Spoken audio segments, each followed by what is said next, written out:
You just realized your business needed to hire someone yesterday. How can you find amazing candidates fast? Easy. Just use Indeed. Stop struggling to get your job post seen on other job sites. With Indeed sponsored jobs, your post jumps to the top of the page for your relevant candidates, so you can reach the people you want faster. According to Indeed data, sponsored jobs posted directly on Indeed have 45% more applications than non-sponsored jobs. Don't wait any longer. Speed up your hiring right now with Indeed. And listeners of this show will get a $75 sponsored job credit to get your jobs more visibility at Indeed.com/kidsandfamily. Just go to Indeed.com/kidsandfamily right now and support our show by saying you heard about Indeed on this podcast. Terms and conditions apply. Hiring? Indeed is all you need.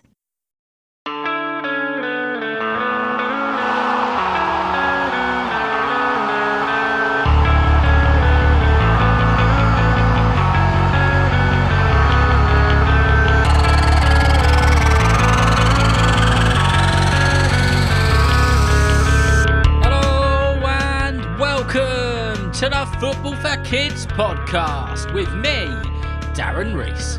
And welcome to the 4th episode on this very special Premier League Legends past and present Super Week. A Super Week only for you, the Super listeners on Patreon and on Apple Podcast subscription. We kicked things off with the legend that is Dennis Bergkamp, and then we went to a couple of current and future Premier League legends in Alexander Isak and Erling Haaland. And now we're back to another legend. This time we're going to be speaking about a legend who was famous for wearing a blue kit and playing for a team in West London at Stamford Bridge. Of course, in this episode we're going to be talking about the fierce, fantastic and flipping amazing Didier Drogba. Genuinely one of the best players of the past couple of decades. What a player he was. Just in case you haven't heard of Didier Drogba, well, he was one of those players who was a little bit like Marmite. Some people loved him and others not so much. He had quite the style for winding up the opposition fans and basically anyone who wasn't a Chelsea fan. But as hard as it maybe was and maybe is for non-Chelsea fans to admit it, he was some player who was seriously impressive and, once again, a proper Premier League legend. Didier Drogba scored 157 goals in 341 appearances in his first 8-year spell at Chelsea, and then added another 7 in 40 when he returned for one more season, cementing his place as the club's 4th all-time highest scorer. Drogba was an enormous part of Chelsea's success in the Premier League, the FA Cup and the majority of the stuff which the club won in the 2000s. But to really understand who he is and how he did the things which he did, we need to go all the way back to the very start. This is the story of Didier Drogba.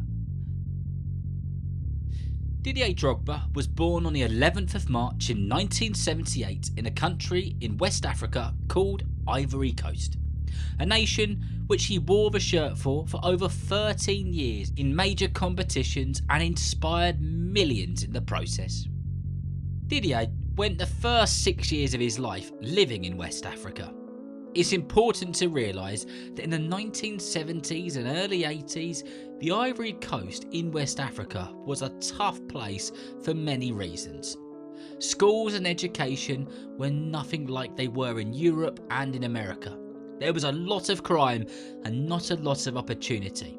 And at just 6 years old, little Didier Drogba had his very little belongings packed into a bag as he was sent from Africa to Europe, where he was sent to live without his parents and into the home of his uncle.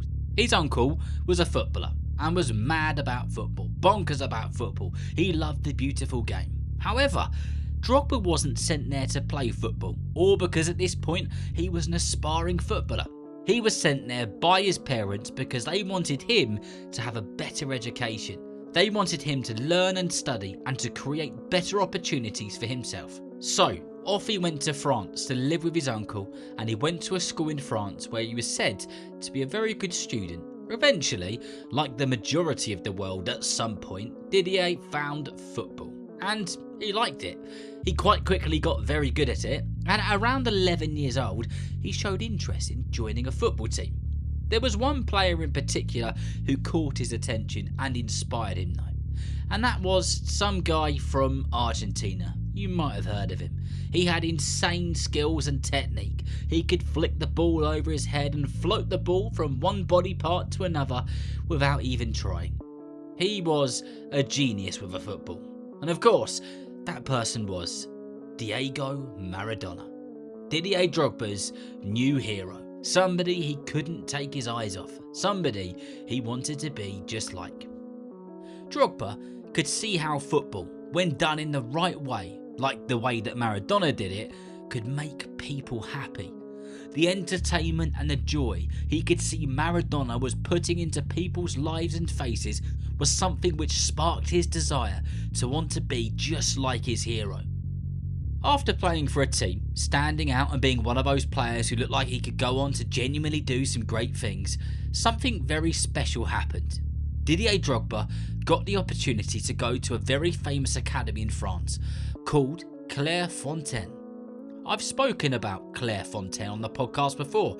It's a French football academy which is responsible for taking the absolute best players in France and turning them into potential World Cup winners. But only if you are exceptionally good will you get a spot in that academy. Some of the names which have come out of that academy you may well recognise. The likes of Zinedine Zidane, Thierry Henry and Kylian Mbappe, and that is just naming a few. This place took wonder kids and turned them into sensations. However, although this opportunity came knocking, and the likelihood of something like this happening was extremely slim because only the very best get their chance to go there, there would be a bit of an obstacle in Didier Drogba's way. His uncle, who he was living with in France, called his dad and told him what an exceptional footballer his son was. He told him about all the things that he'd been doing, and not only that he could be a genuine great footballer, but this very famous French academy had come knocking and offered him a spot. His dad said no, he isn't going there. We sent him to you to have a better life, and we wanted him to study, to get his education and change his life in the right way. Football is too risky. He's not going there. It's not going to happen. Didier Drogba wanted to make his parents happy. He wanted to please his dad.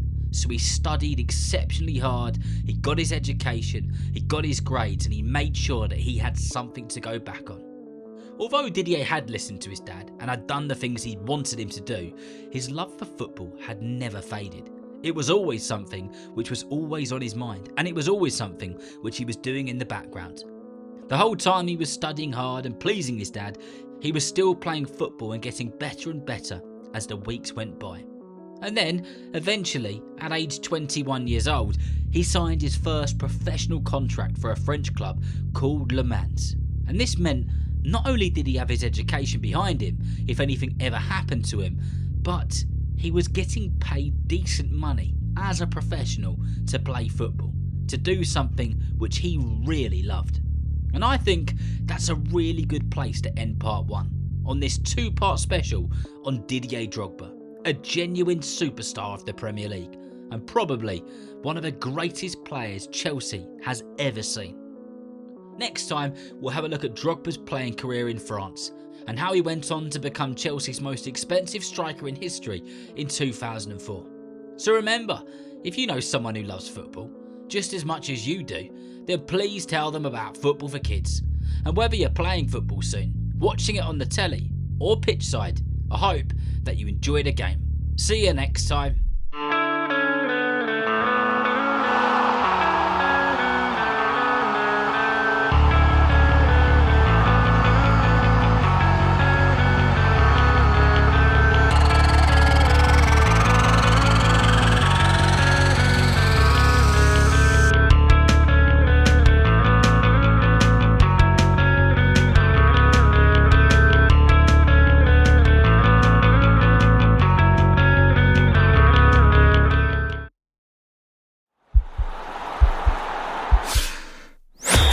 This podcast is part of the Sports Social Podcast Network.